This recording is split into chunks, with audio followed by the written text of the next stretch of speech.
রানাঘাট পৌরসভার ভাগাড়ে আগুন, বিষাক্ত ধোঁয়ার কবলে রানাঘাট। প্রতিবাদে 12 নম্বর জাতীয় সড়কের সার্ভিস রোডের বিক্ষোভ স্থানীয়দের। সমস্যার সমাধান চেয়ে রানাঘাট শহরে প্রতিবাদ মিছিল।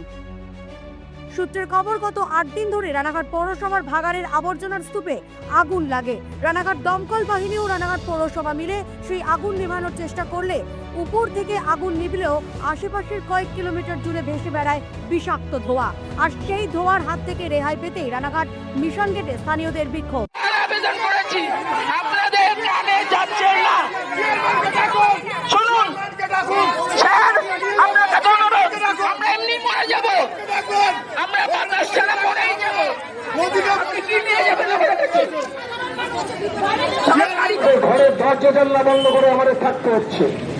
8 দিন ধরে এই সমস্যাটা বেশি দেখা দিচ্ছে। সন্ধ্যাবেলা হলে আরো আপনারা নিজেরা এসে দেখবেন চারিদিকে ধোঁয়ায় একদম ভরে যাচ্ছে। মানে এত দুর্গন্ধ, মানে গলার ভিতরে গেলে, নাকের মধ্যে গেলে সেটা জ্বালা করছে। তো এইভাবে আমাদের প্রতিদিনকার, আজকে 8 দিন হয়ে গেছে গত, এই 8 দিনের আমাদের প্রত্যেক দিনকার নাটক চলে এসেছে। আমরা স্থানীয় কর্তৃপক্ষের কাছে, পৌরপিতার কাছে আমাদের আবেদন, অবিলম্বে ধোঁয়া বন্ধ করতে হবে।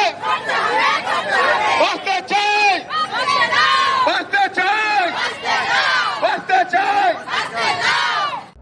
জানা যায় আগুনের উৎস মিথেন গ্যাস, তার উপরে আবর্জনার স্তূপের অধিকাংশই প্লাস্টিক, যে কারণে প্রতিদিনের চেষ্টাতেও সম্পূর্ণ নিয়ন্ত্রণে আসছে না।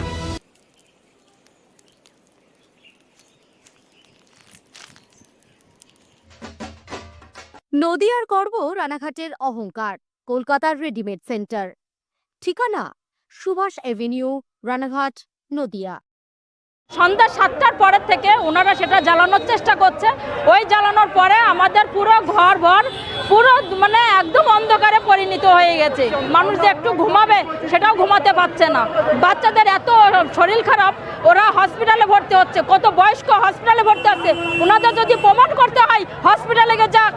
পৌরসভার তরফ থেকে এই ধোঁয়া বন্ধ করুক। আমাদের একটাই দাবি, আমাদের এই ধোঁয়া বন্ধ করুক। প্রতিবাদে আমরা ধোঁয়া মুক্ত, আমরা এই পাড়া বসবাস করতে চাই।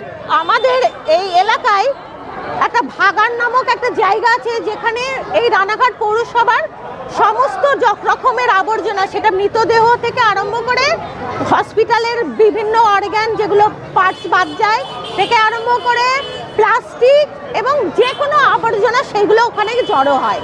8 দিন ধরে এই সমস্যাটা বেশি দেখা দিচ্ছে। সন্ধ্যাবেলা হলে আরো আপনারা নিজেরা এসে দেখবেন চারিদিকে ধোঁয়ায় একদম ভরে যাচ্ছে।